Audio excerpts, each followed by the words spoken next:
All right. Tonight we are fortunate to have Dr. Violetto, Dr. Dawn, um, share with us more about progressive hearing loss. And so, Dr. Dawn,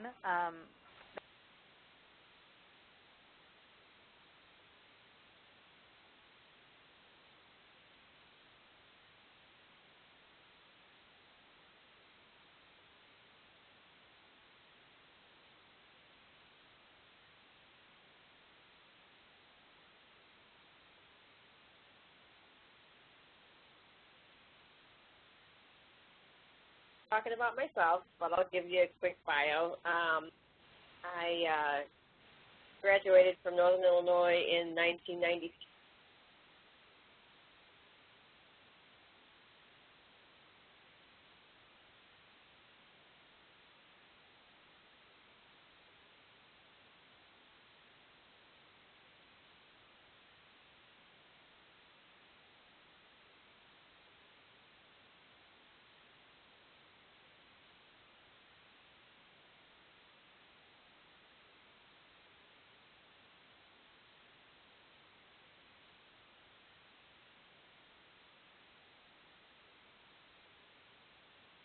Well, actually, it'll be 3 years in May. I came over to Child Voice to open the audiology department. Before that time, there was no audiology at Child Voice, so I am very, very blessed and fortunate to have that position. I love it. I love the kids. It's probably the best job I've ever had, so I have no qualms about saying that at all. So I do have a doctorate in audiology that I went back and obtained in 2007, so from Arizona State. So from there, that's enough about me. Let's just keep talking.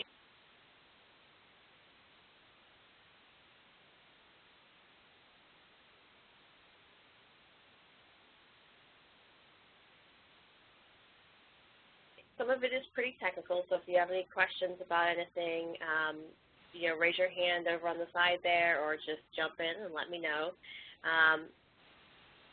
Hopefully, like I said, it's not too repetitive, and hopefully I'll go over something new.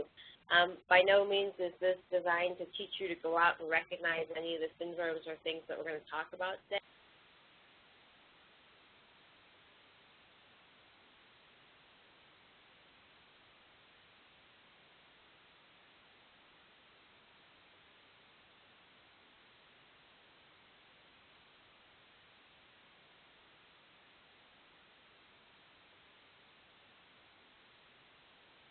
I was told I had to make some quiz questions for you, so we're going to go through the quiz questions one by one at the beginning and then at the end. So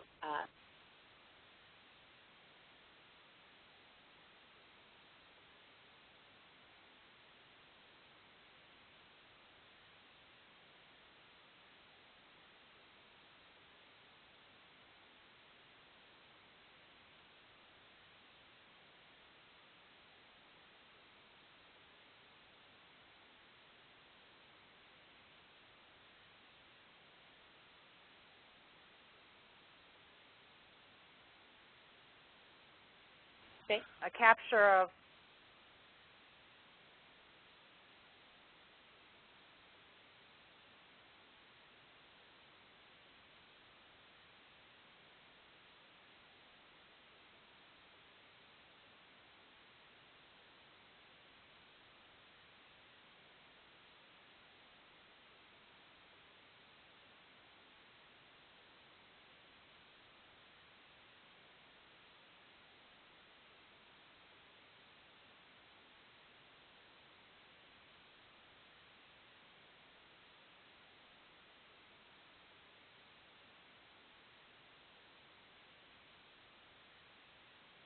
see them. Do you kind of have an idea of which one you would think? Okay. All right, great. We can go on to number 2.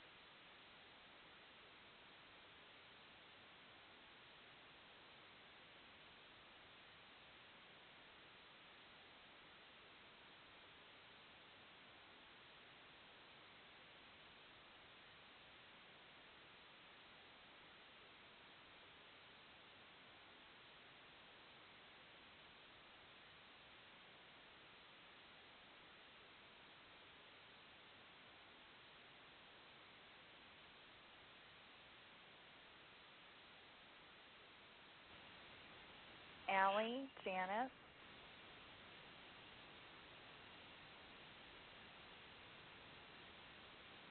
and Sinai. All right.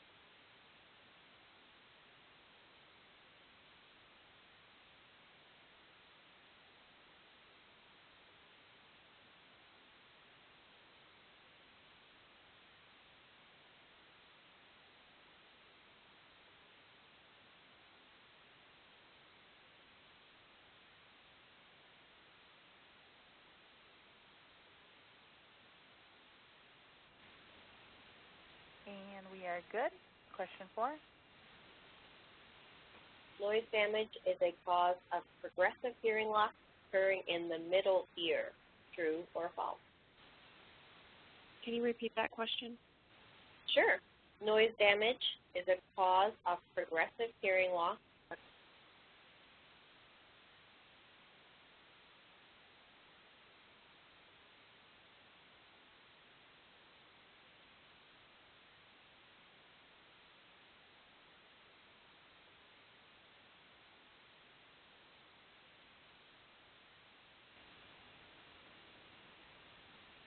And Sinai. Okay. And number 5. Okay. Progressive hearing loss is any hearing loss which does not change. True or false? I got Allie and Janice and Laura.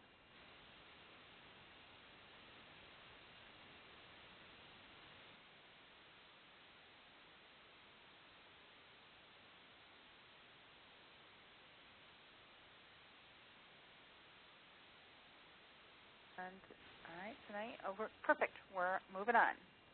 All right, so here we go. Everybody got their coffee, tea, wine, whatever else they're going to drink while we're listening to this. I've got my tea, so I'm all set. Okay, so the first thing we're going to talk about is what is progressive hearing loss. So that's just why we're all here tonight. So progressive hearing loss is just basically termed as any hearing loss which worsens over time. Could be anything from genetics to illness, noise damage, all those things we're going to talk about tonight, but it just means that it's getting worse over time. Are the most susceptible to progressive hearing loss, especially with some of those children who don't know why they have hearing loss. Kind of one of my pet peeves because I feel like a lot of the times it's not something that's talked about as much as it should be with parents by audiologists. They may mention it, well, they have this hearing loss now, and it could get worse, but it might not. And I do feel that a lot of times children are not monitored to the level that they should be monitored for progressive hearing loss. So you're going to hear me get on a big soapbox about it. For children under 3, unless they know they've been diagnosed with profound loss and been implanted, they should be getting tested every 3 months for any type of progression in their hearing loss.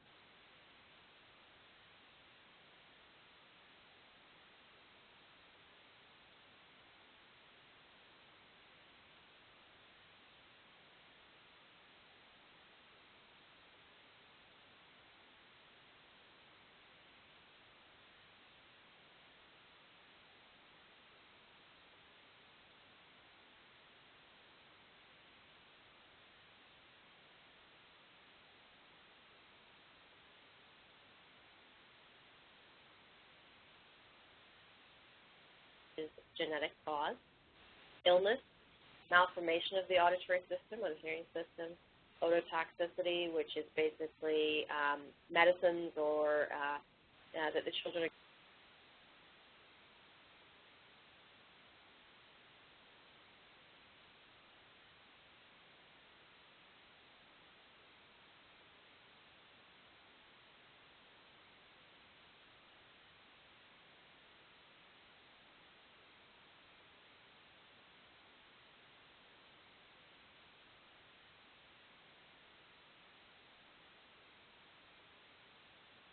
auditory system here. There are 3 parts to the auditory system where we break it down into 3 main areas. The outer ear, which is the part that we can see, the pinna or the concha bowl, the auditory system,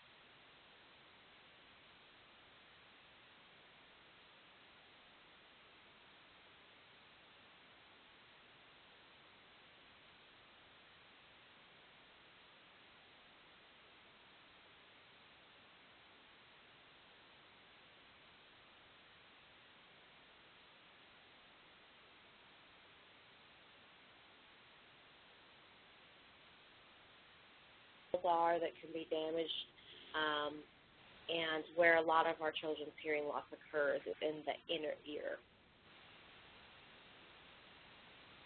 So the first type of hearing loss that we're going to talk about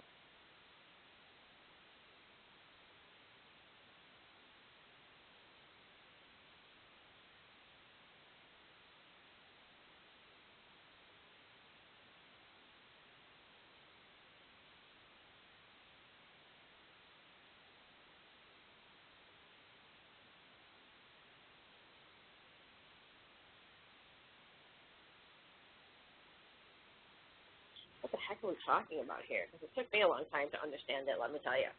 Genetics is the study of genes, heredity, and the variation of living organisms, basically, or anything. It could be the study of amoebas or cats.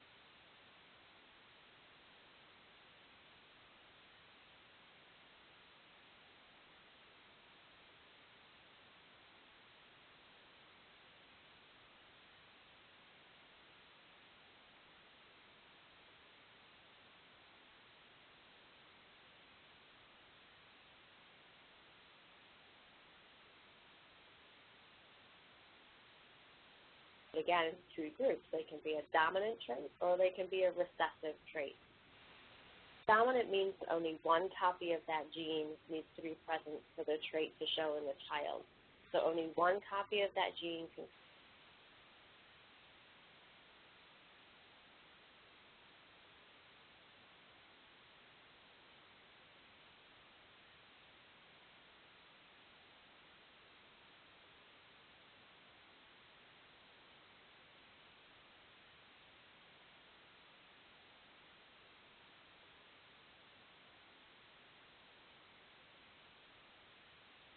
And then that trait shows up in the child. Recessive, again, this is just a nice little display, kind of helps fix it into my head when I talk about it and look at it, that with a recessive,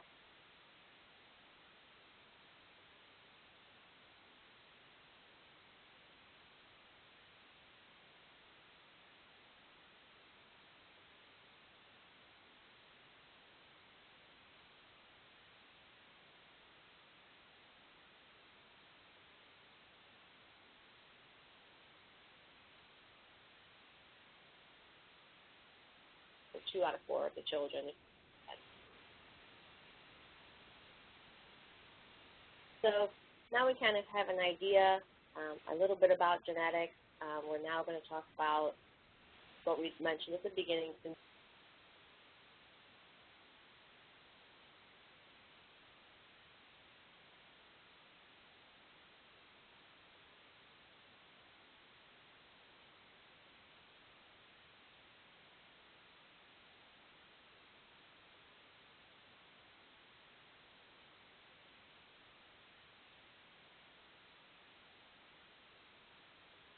you saw a child with Down syndrome. There are very common characteristics that you typically see with Down syndrome children. They have low set ears, they're short stature, they have a short neck, they often have middle ear disorders that lead to conductive hearing loss. They often will have cognitive impairment. So all those things that come along with what you think of Down syndrome. We've got that collection of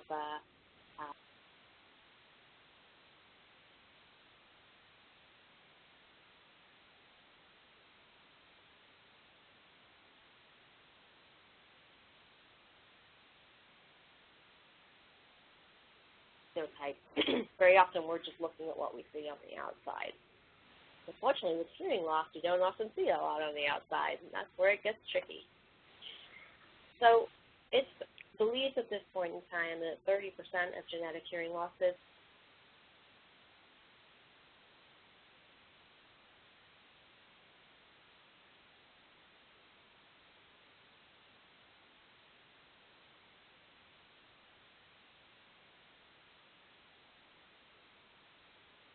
that number. There are some common disorders that you often see associated with hearing loss, and often they can be asthma, vision disruptions, neuropsychiatric, arthritis, heart.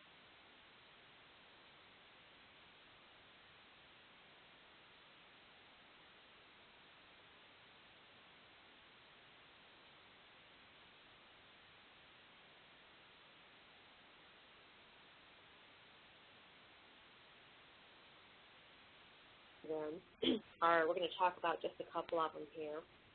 The first one is Auditory, and that comes along with the progressive hearing loss, vision loss.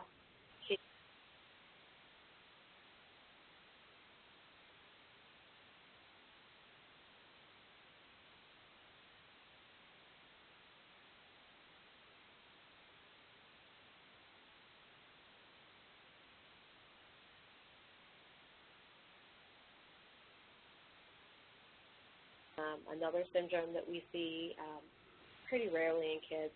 It is associated with hearing loss, progressive hearing loss, mild.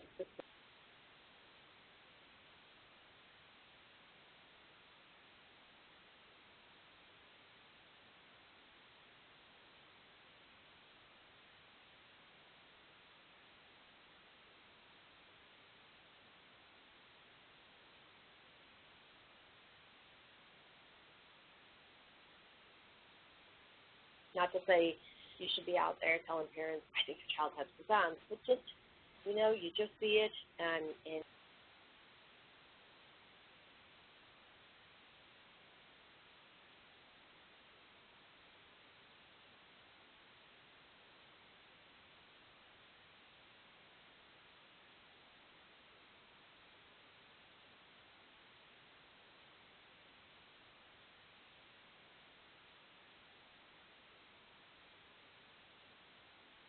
palate, which is basically in the roof of your mouth, it does not heal or fuse all.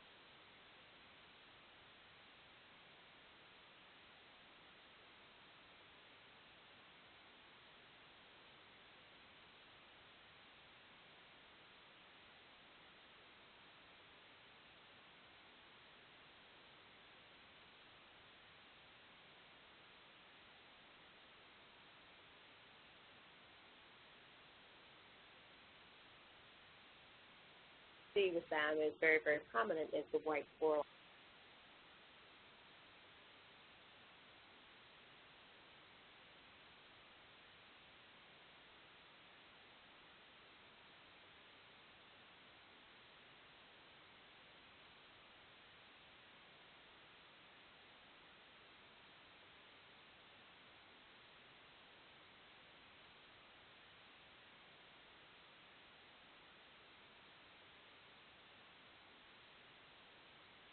Eye color.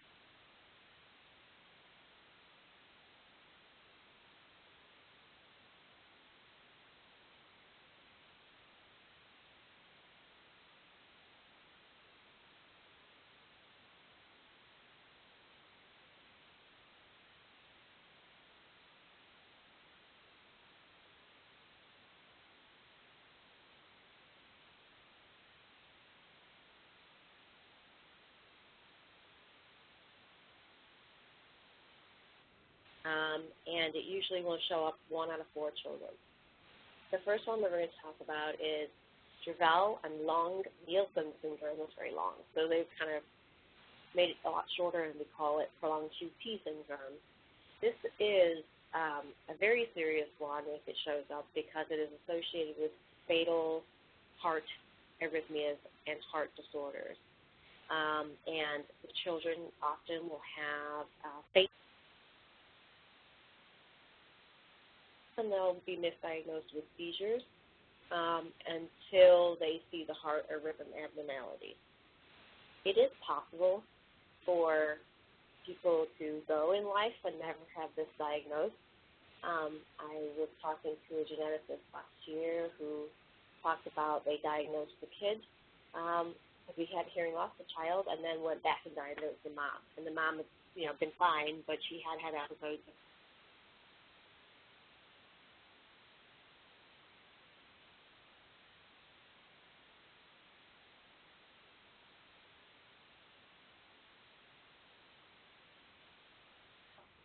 the ENT or the managing physician should be testing for right off the bat. They should test every kid who's been diagnosed with hearing loss for this. It's kind of one of those conglomerate of tests that they do when the child's been diagnosed with hearing loss, and one of them is the test, genetic test that connects with 26 and things like that, do the CT, do the MRI. But this is one of the things they should be testing for right off the bat. And if you look on Ginger's wonderful website, it tells you all those fun tests that they should be doing. Hendrix syndrome is often associated with progressive hearing loss. It's associated with endocrine or metabolic system issues as well.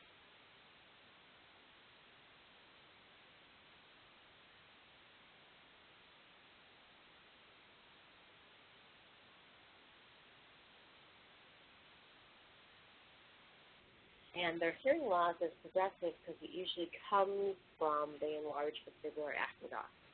And to give you that little preview, the children can start off with very moderate hearing loss and then suddenly have shifts literally overnight to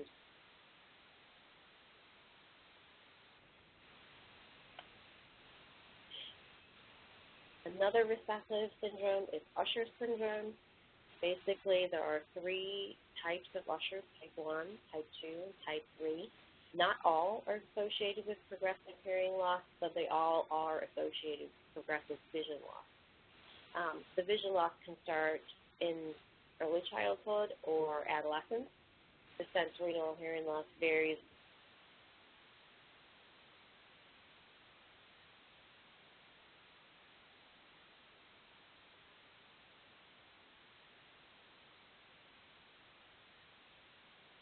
One of those tests that the physicians do right off the bat when a child is diagnosed with hearing loss. They should be testing for Ushers if possible.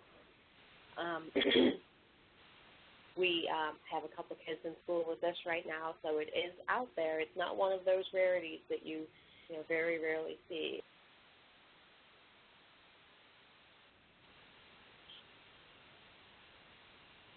Charge syndrome is still one of those tests that they often will test for when a child has been diagnosed with hearing loss. But this is, if you're a good physician, it's pretty easy to see it because it comes along with that collection of symptoms that we were talking about previously. They often are very, very, very, very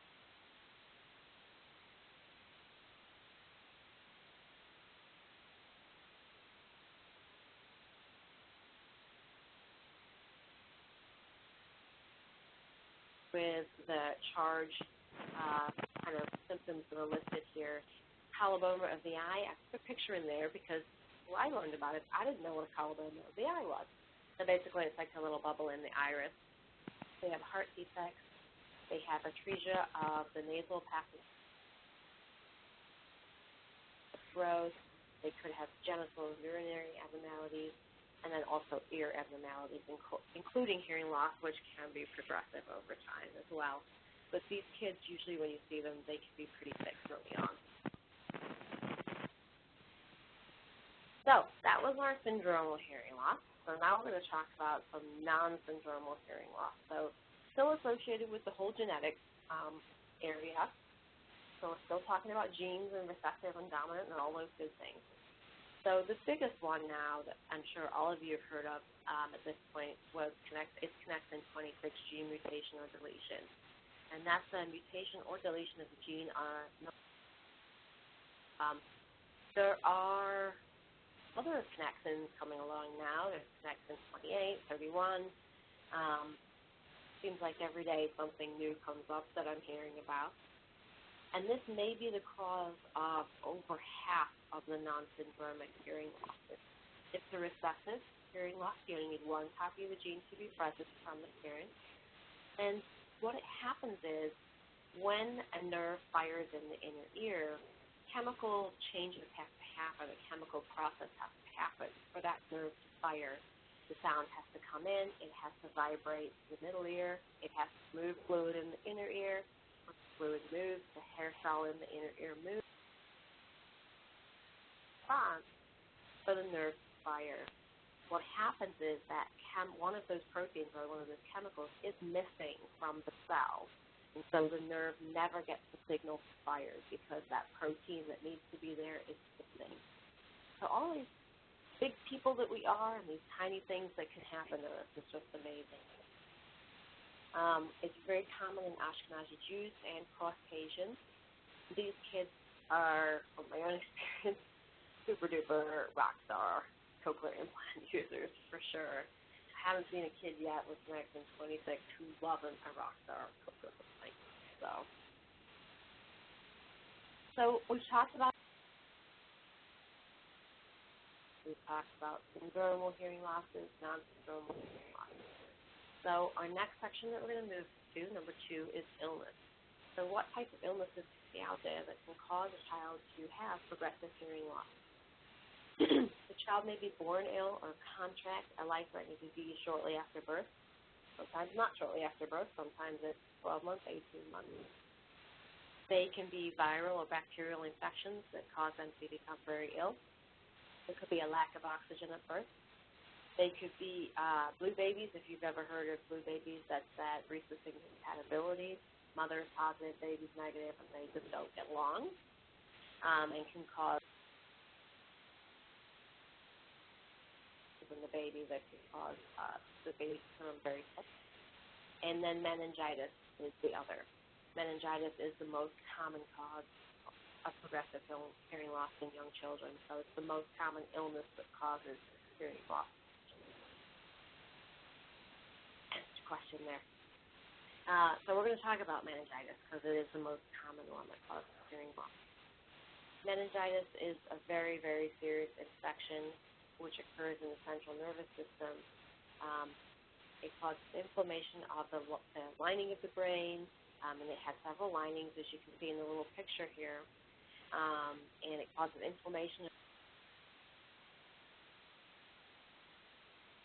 in loss of children.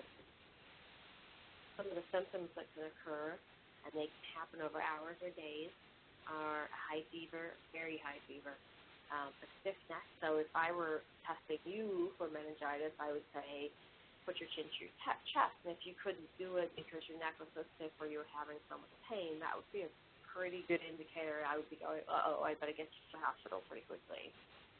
Headaches, nausea, vomiting, photophobia, an aversion to light. So basically the light hurts your eyes so much you basically want to be in a dark room with no lights on.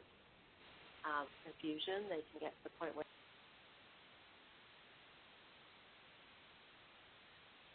if the child's not eating, that's always a big sign because infants eat, as you all know, very, very often. And as the disease progresses and the fever gets high, they can also start having seizures as well. So the problem is most babies can't tell you if they have a stiff neck or a headache or the light hurts their eyes or they're confused. So that can often be hard to diagnose with children. If a child gets taken into the ER with a high fever, that may be one of the things they want to do right away is test for meningitis if they're not seeing anything, obvious on the baby. The hearing loss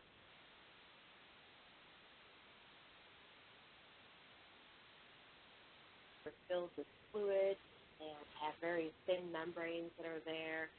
Everything's well, and so the hearing loss starts.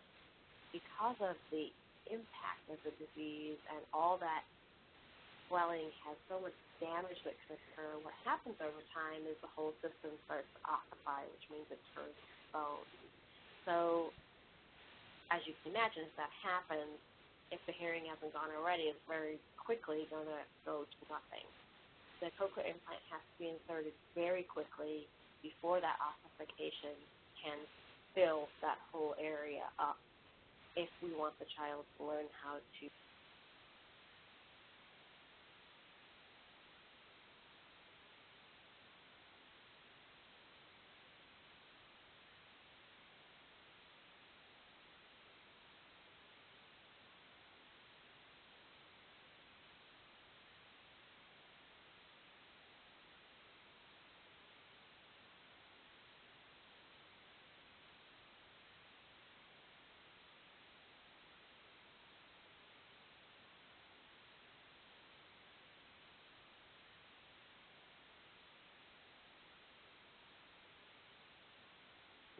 developed hearing loss from that, lost their hearing completely from that. Just going to grab a drink here.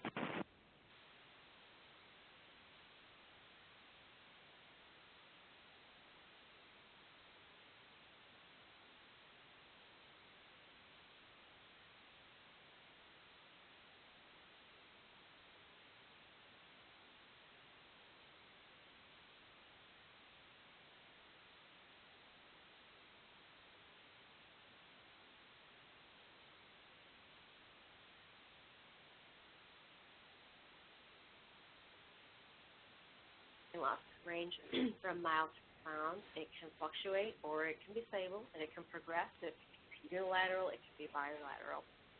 Typically, the child comes ill from CMV if the mother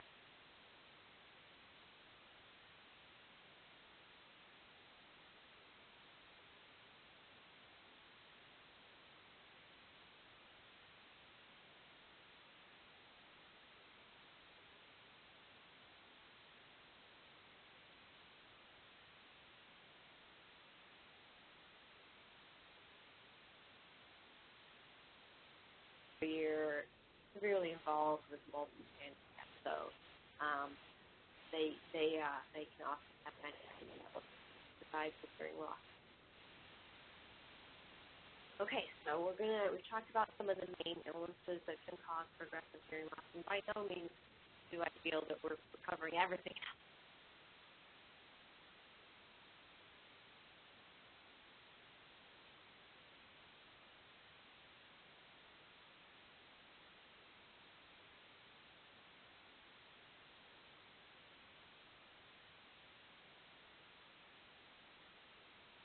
Is 9 months. Well, really, it's only the first 5 months that we're developing. The auditory system develops up to 20 weeks. So if something happens in the first 20 weeks that causes interruption in development, children are not to be born with malformations of the auditory system. They can be in the middle ear, they can be in the outer ear, they can be in the inner ear, or all of the above.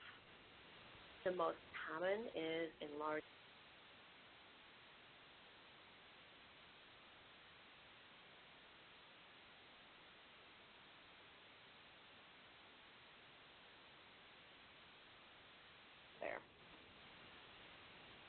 So enlarged vestibular aqueduct is the most common one that we're seeing now. 25 years ago, 30 years ago, before there was CT, MRI was so, run-of-the-mill like it is now, we didn't know about enlarged vestibular aqueduct. Didn't know it was out there, didn't know what was going on. If you look on the picture here, it kind of shows you where the endolymphatic sac is and the vestibular aqueduct is. And the top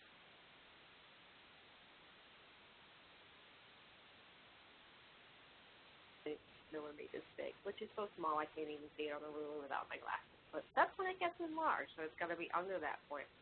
So the only way we know that is if we do a CT scan. And with the CT scan, they can go in and measure that that vestibular aqueduct to see if it is enlarged. They often also can have other malformations of the temporal bone as well. The child is predisposed to fluctuating sensory neural progressive hearing loss. So you can imagine when a child is diagnosed with hearing loss, why it's kind of important to do that CT and MRI. And it's very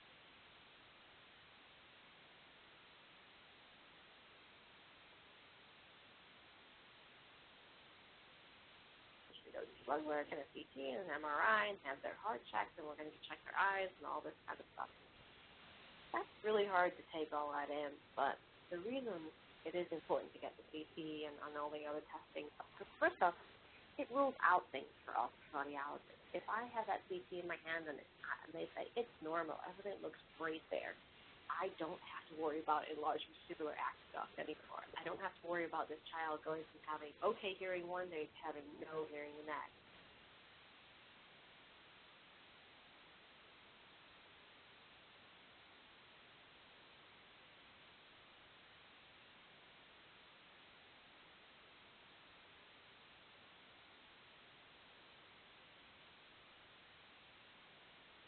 And or they can't understand the words you're saying.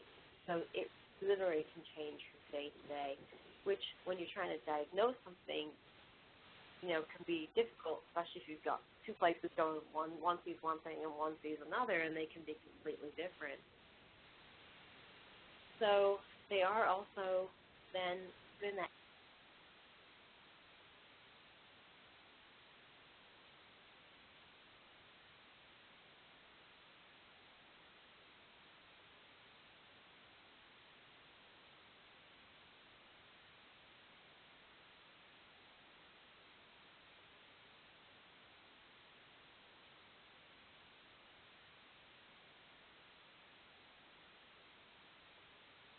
contact sports, where they could often, bang their head and cause problems. Sometimes they have a conductive component too, which may be due to the malformation, and they get a misdiagnosis of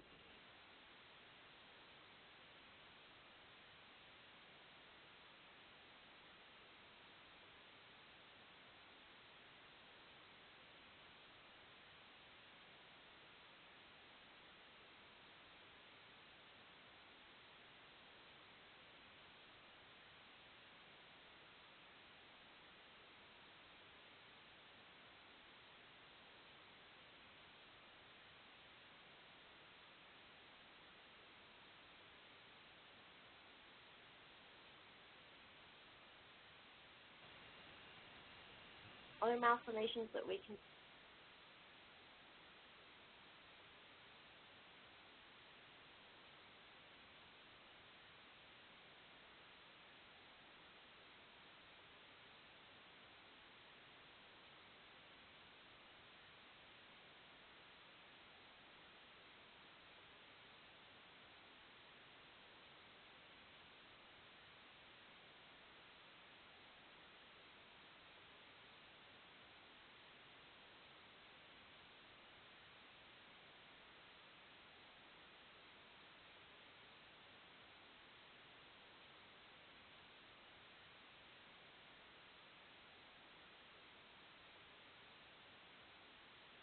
Other structures cause a progression of loss.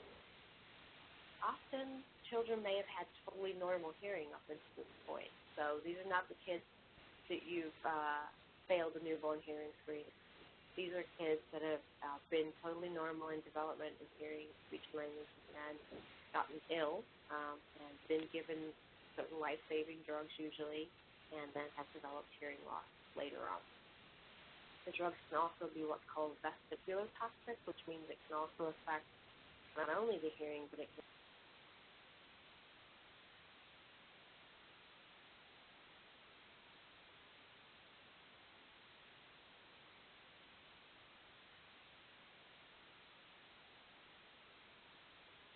antibiotics. And like I said, they're given because the child is very, very sick and needed life-threatening, and their illness was life-threatening and needed those drugs to save them. Very often, this is where you see that meningitis kit. They can often be given very, very high-dose antibiotics, which we know also are ototoxic, but it's the choice of save your child, save their hearing.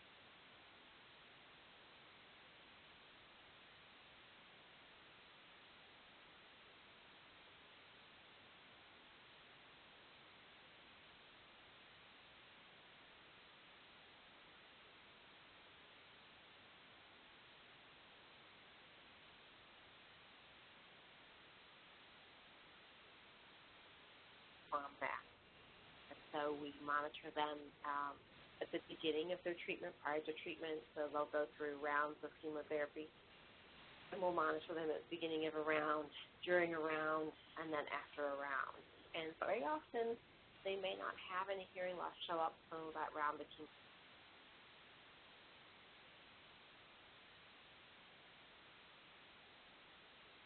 And you test them, and sure enough, why there's a difference, I'm not smart enough to know.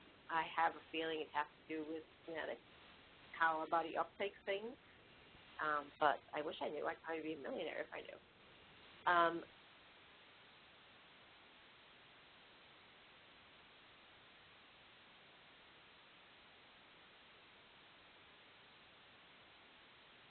And so they can be on these loop diuretics, but they also could cause hearing loss or progressive hearing loss in children. The drugs that are given, like we talked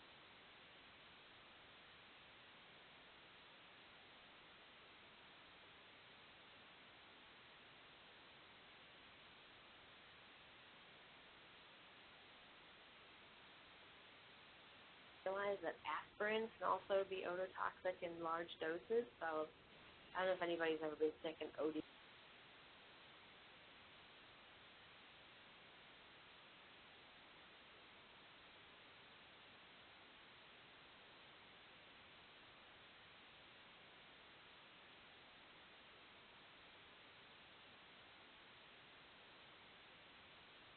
usually has to be a fairly large dose.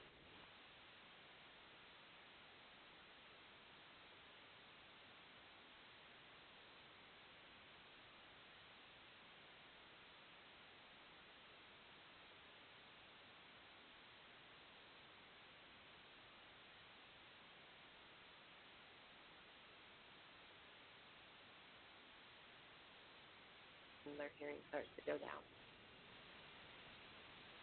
Okay, the next thing we're going to talk about is noise-induced hearing loss. So this can first be experienced in the NICU from ventilators and incubators. So over the last 10 years, it's like 15 years, things have gotten much better. 3 years ago,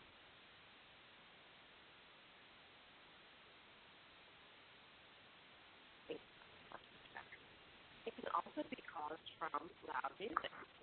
Not only loud music, but also toys. I don't know if you guys ever thought about this is the noisiest toys that came out, where some of the toys are putting out like 95 dB at the ear.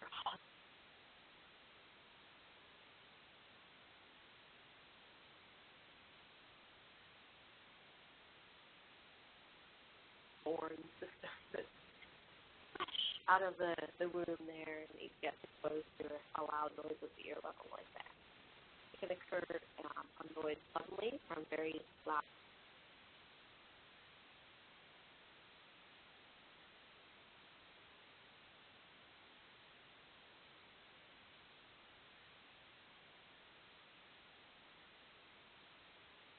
If it keeps up over time, obviously causes a progressive hearing loss. And so, when we talk,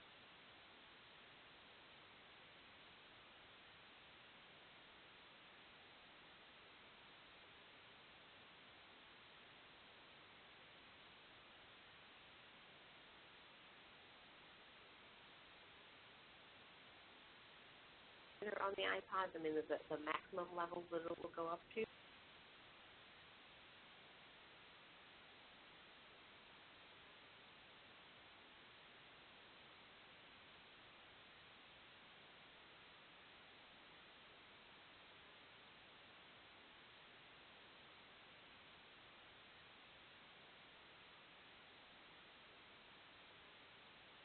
So this is a nice picture because remember we talked about the hair cells in the inner ear that move in response to sound. On the left you see they are beautiful, lined up like soldiers with 3 rows and then 1 row at the top. Looks perfect, looks beautiful. That's how it should look. On the right is what it looks like after noise damage. It literally looks like a bomb went off in there, and that's pretty much what happens with some noise damage. It can just blow.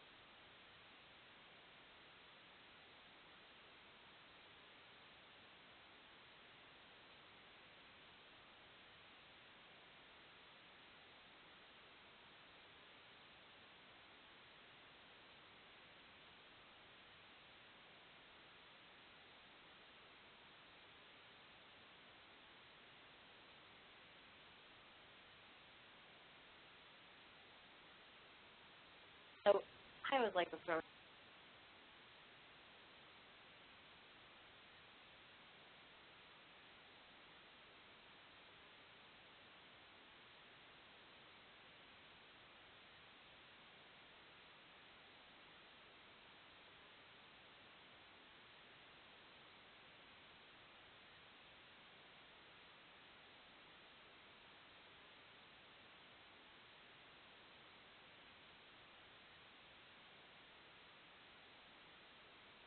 hearing loss snack. Chainsaws, lawnmowers, rock concerts, jet plane taking off. A jet plane taking off if you're standing on the runway would cause permanent hearing damage without ear protection, first time out, for sure.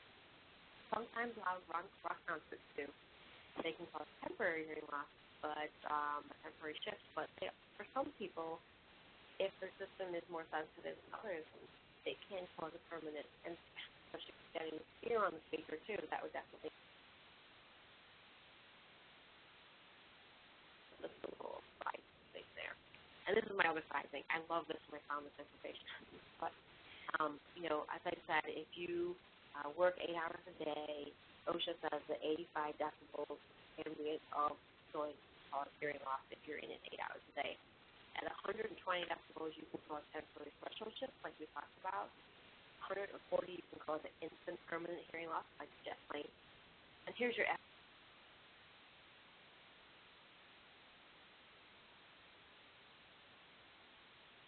servicemen that have been around explosions. 200 dB, your lungs will rupture. I didn't know that, so I found this information. And at 210, you'll probably die, probably because your lungs will rupture. Anyway, like I said, not on the test, but really FYI thing there. You can go out tomorrow and say, did you know that at 200 dB, your lungs will rupture? Everybody will hear you like,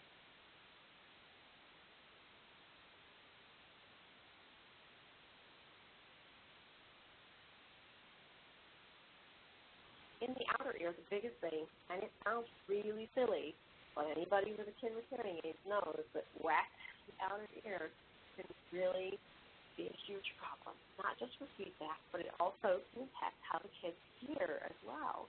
If they get enough wax in the ear canal, I measured hearing loss.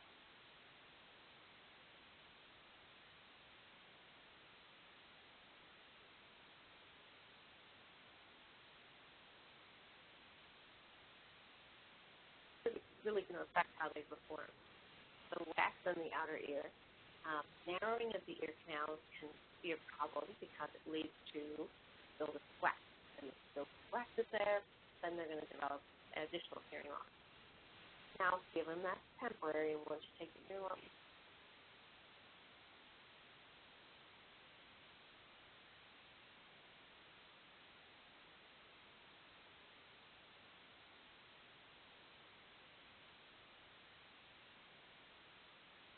canal can become full of, I hope you guys didn't eat yet, pus and infected fluid, and it can cause a big time problem. I've seen some, I think, otitis externa, which is an infection of the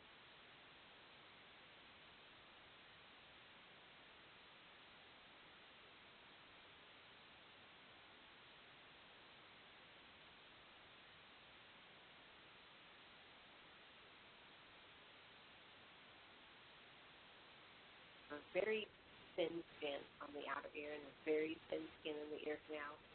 So when that swells, it stretches very quickly, and that swelling is very small. And all of these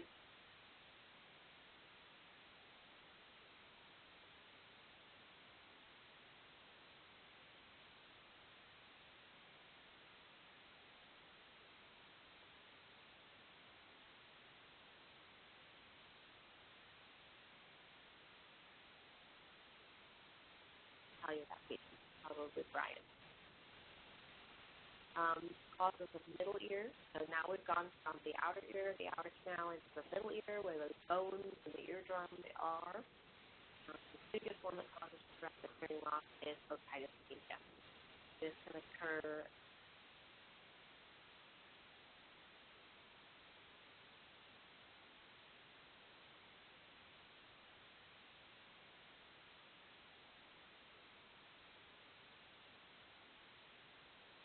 third evidence, you okay, that third say, what, what, all the time. There are several types of otitis media that you can have. Otitis media basically is inflammation of the middle ear space, so that the lining of that middle ear is mucosa, kind of like the mucosa lining of your nose, and if that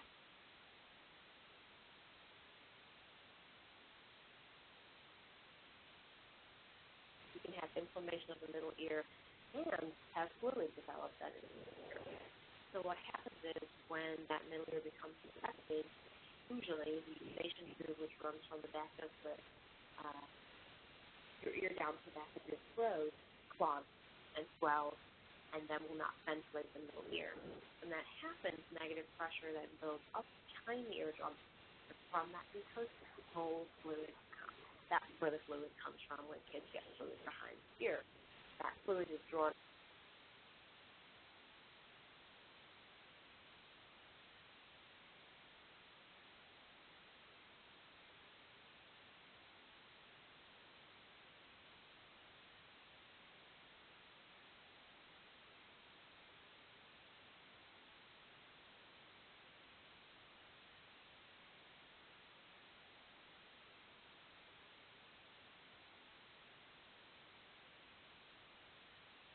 5dB and conductive component, these kids shift dramatically in how they perform in school and in front of you, too. They can go be doing just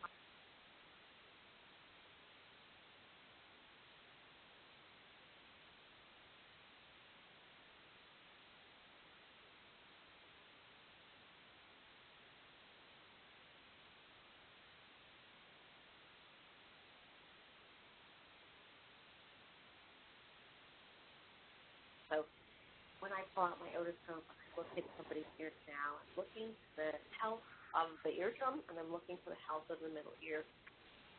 The eardrum's often opaque, so you can kind of see through it. You can kind of see the bone there that's in the middle. That's one of the middle ear bones.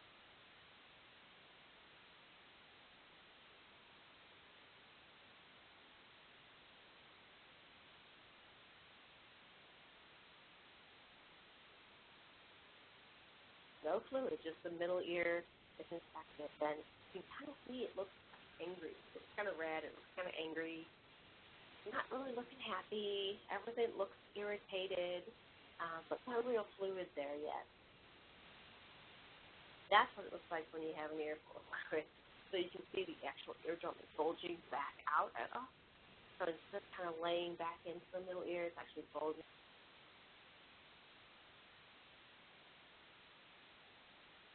Irritated, and you can see the eardrum is bulging there. So that's kind of what we're looking for when we look in the ears of our otoscope. So the symptoms for my little friend here, as you can see, often, if it's not silent, they'll come along with fever, ear pain, hearing loss, which usually worsens over time, but if the child had normal hearing, usually is temporary. However, the hearing loss can become permanent if it's left untreated. I've seen one child that had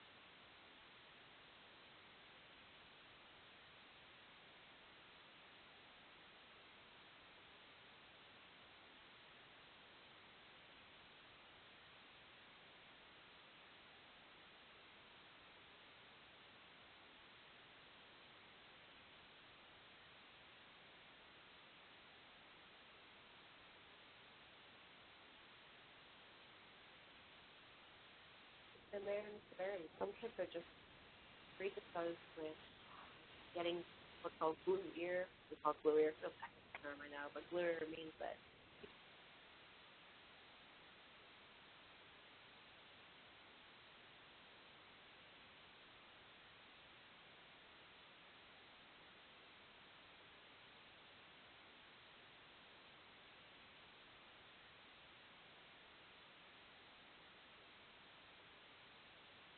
look in the ear, just like we talked about. We do tympanograms. I'm sure you're all familiar with those. And then we also look for behavioral changes in the child. Are they irritable? Are they listless? Are they stressful? Are they pulling on their ears?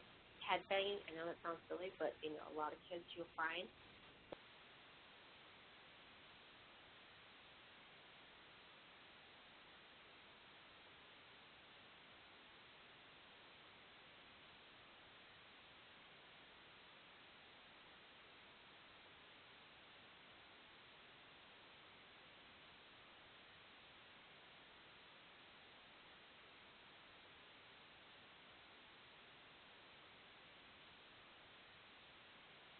antibiotics, which is bad because then we're getting some sick bugs.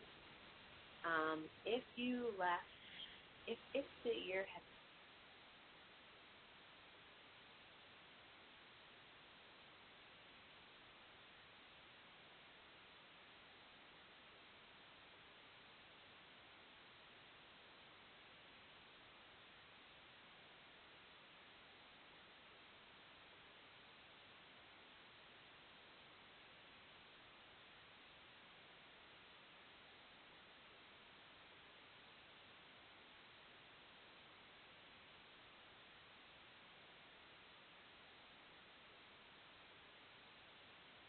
some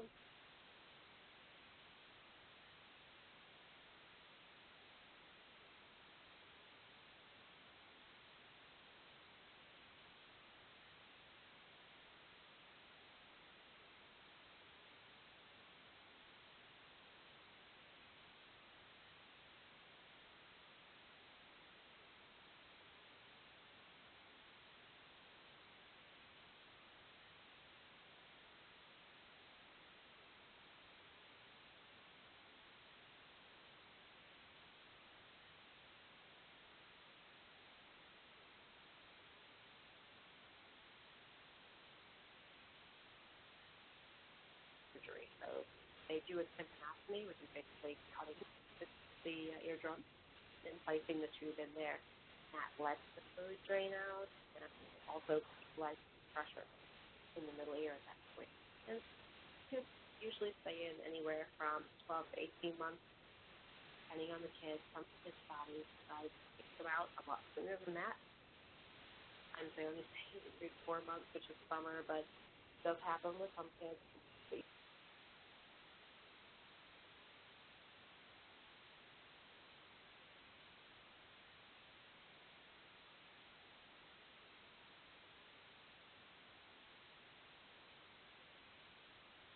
Now and then washes out when they take a bath, take a shower, or go to school or whatever. That's what a tympanostomy tube or EE looks like once it's placed in the eardrum. And they're always pretty colors. They're blue, they're white, they're green. Depends on the size of the tube. Some are plastic, some are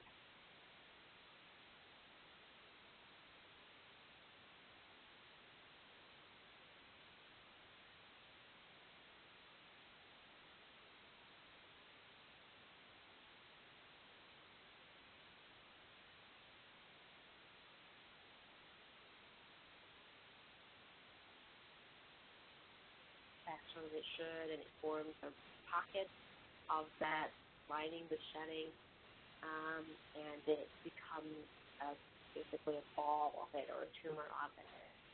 And it usually results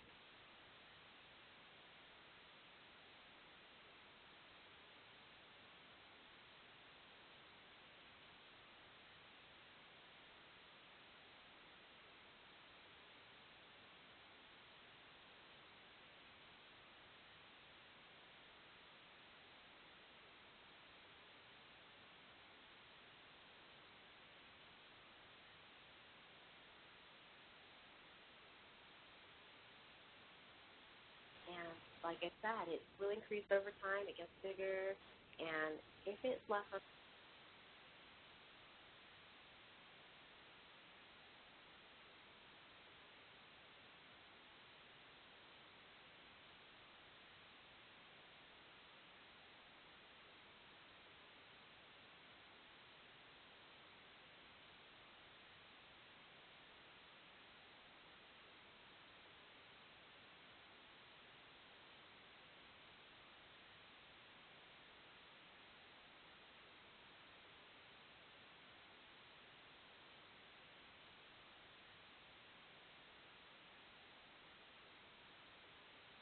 mastoiditis is an infection of the mastoid process, which is part of the skull, and I'll show you a picture in a minute.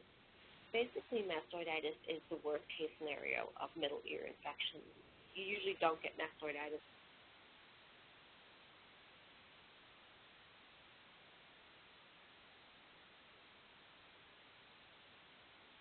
finger to go up behind your ear and move down. There's a little sharp point there, and that's the mastoid process. And like I said, it's the worst sequelae of a middle ear infection. The mastoid is a real spongy bone of the temporal bone. It's real spongy, and it's got lots of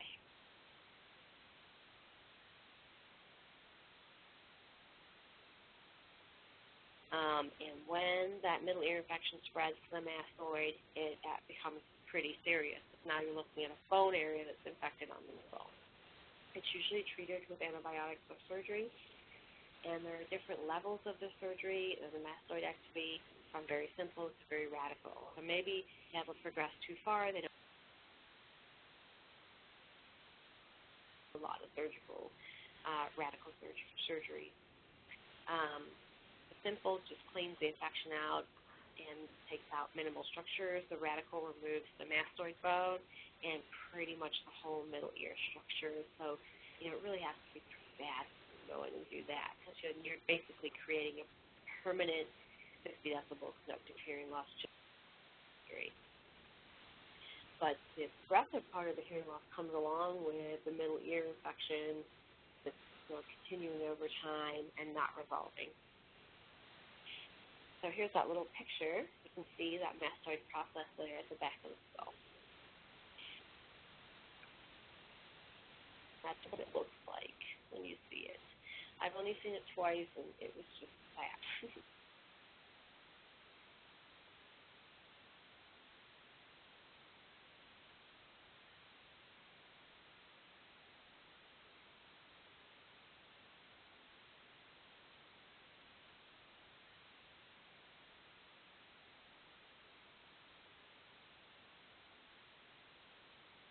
Before we go on to these, does anybody have any questions they want to ask? Go back and look at it.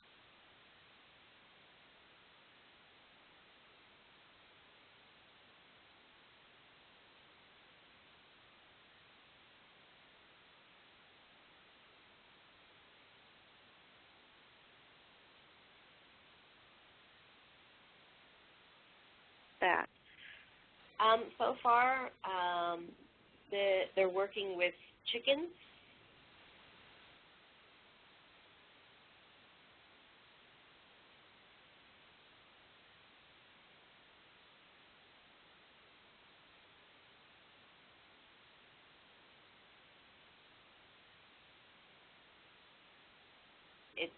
It didn't last.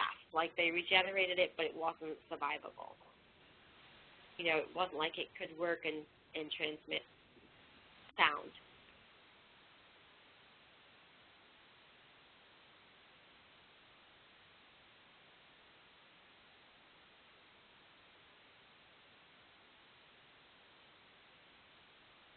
Generation. And off the top of my head, I can't think of his name, but I have a whole DVD if anybody wants to watch it. He did not feel that it was going to be viable in his lifetime, but he felt like that the research he was doing was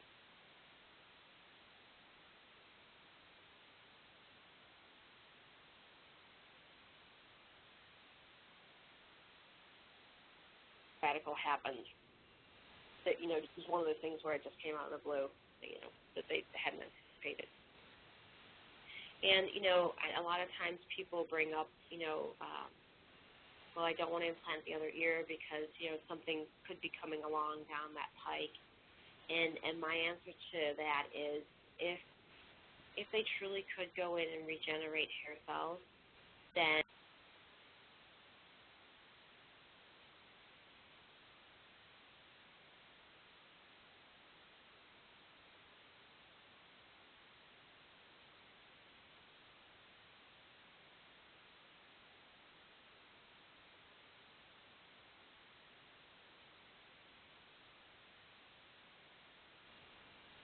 I have a question for you. What do you know? Well, I'm sure you know a lot, but what do you know of like ringing in the ears? Is that something that you see a lot of, or is that like?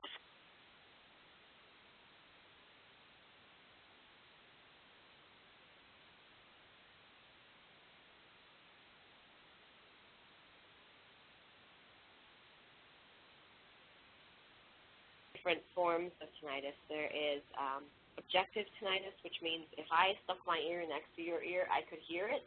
If somebody has that type of tinnitus, it's bad, because usually it's from some kind of vein malformation in the head. And if I'm hearing that pulsatile tinnitus coming out of your ear canal, very, very bad. The other type is subjective.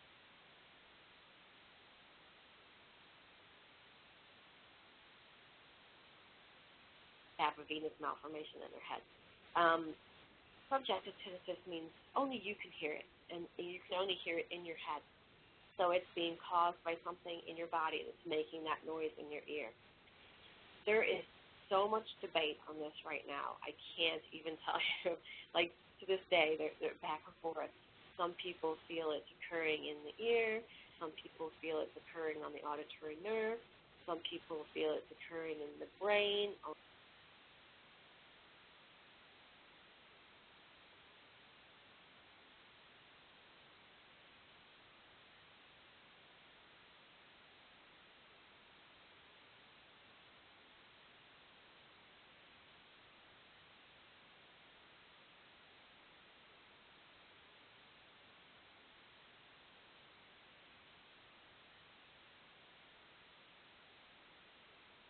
Clearly, medications are affecting something metabolically that's causing that to happen.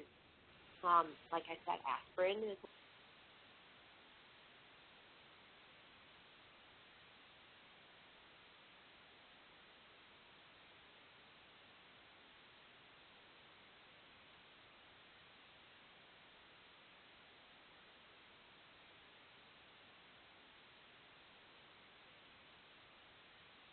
alcohol can cause or make it worse as well.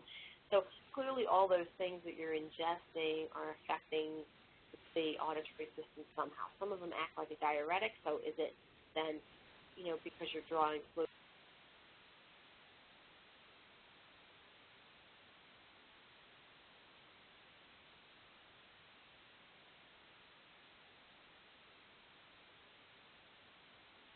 Chocolate, but yet they have roaring tinnitus, screaming tinnitus in their head. So it really, really, really, really, really is it's like the big, huge debate topic right now, and has been for, 10, 15 years in audiology, and everybody's doing research on it, and everybody's trying to remediate it to make it better.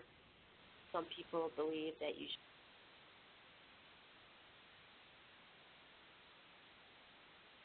your brain called the limbic system is in fight or flight mode all the time, and so you have to teach it to get out of that stress situation by doing biofeedback. Other people say, no, that's a bunch of bunk, you've got to use tinnitus maskers. Other people say, no, you should take these vitamins you buy over the internet. Other people say low salt diet, low caffeine diet, no alcohol diet. So it's really under debate. Now, there are some diseases that cause tinnitus.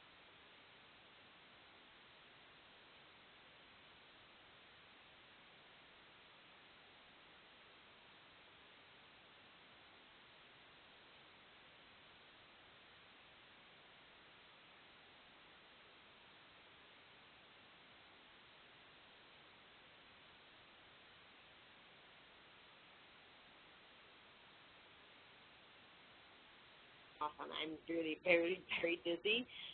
That's going to give me a good clue this could be a Meniere's patient that we're looking at.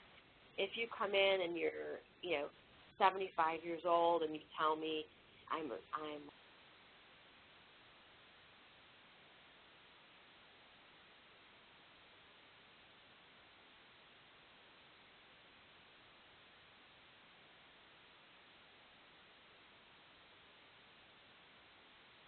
they don't know to tell you that they have it.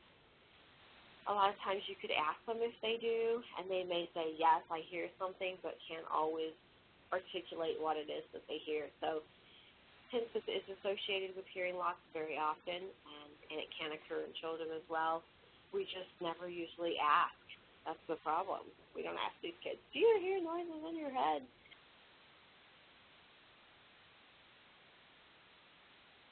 What are you talking about? It's whistling, So yeah, it can occur. So I wish I had the answer to that. Like I said, I'd probably be some major researcher if I did, and be working at Yale or Harvard or something. But it definitely is under a lot of debate for sure. I think the newest thing right now is they have the hearing aids.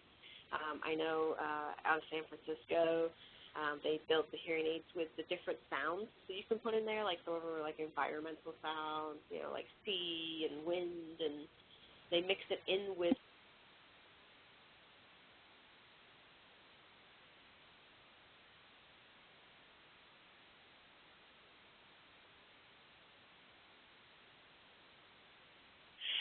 I didn't think there were answers anyway. I didn't know. Yeah, not really answers, more information, right?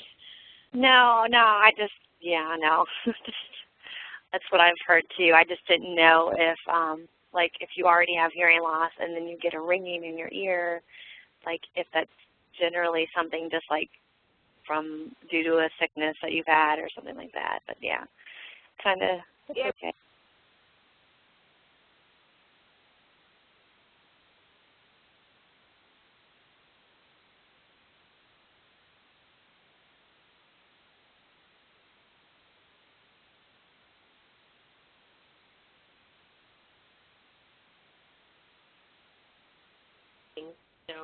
As far as looking at the auditory nerve and seeing what's going on with the auditory nerve on that side. Because usually if you're going to have tinnitus, usually you have it in both ears, unless there's some reason that you can tell me, nah, this would be all the old guys. When I was 5, a firecracker went off on that side, and my ears been ringing ever since.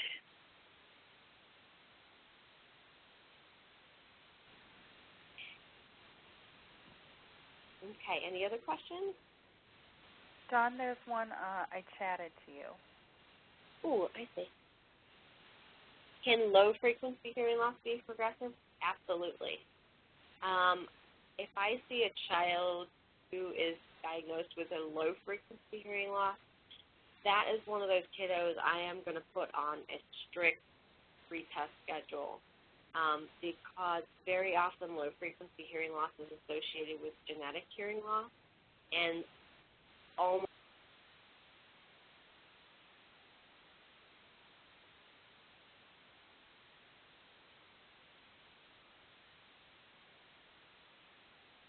hearing loss, they just do. But progressive hearing loss, low-frequency hearing loss is very, very highly, in my experience, highly associated with progressive hearing loss.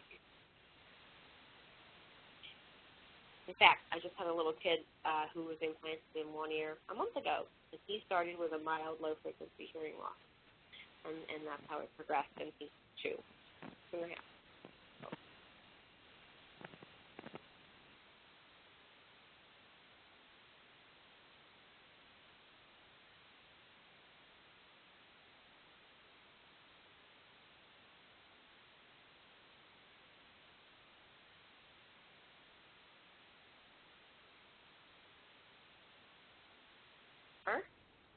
A, genetic illness, obesity. B, noise, illness, genetic. C, accident, genetic, sugar. D, all of the above.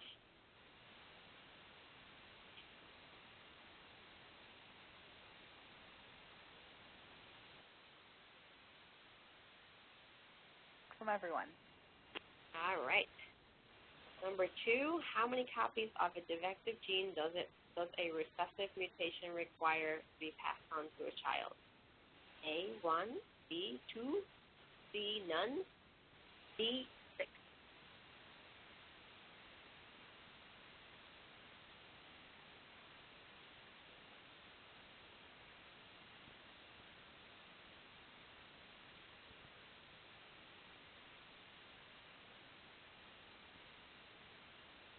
Okay, give me a minute.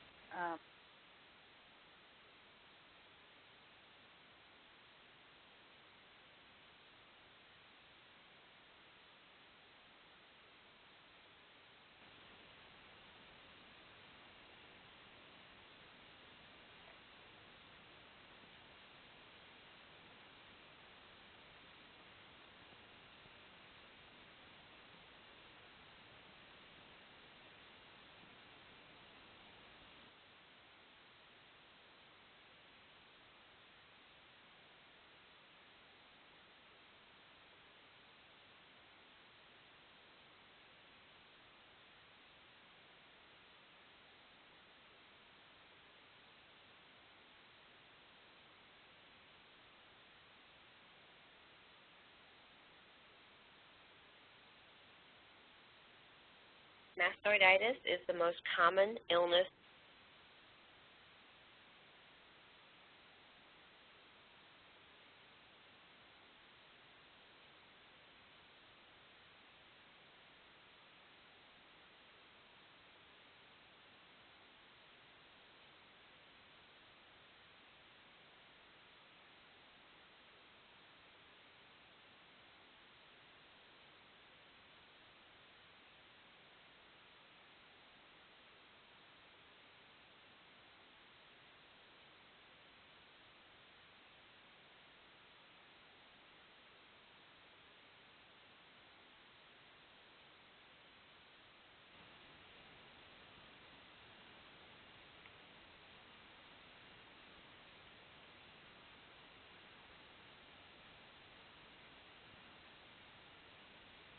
All right, good. Question 4.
sleeping most of the day. So I'm like, oh no, what's that mean for her? Maybe you're going to have midnight up? No, she's, I'm not going to say it, but we haven't had issues like that. Oh.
Can you back up to the question one more time? Oh, sure. Thank you. Recessive hearing loss is any hearing loss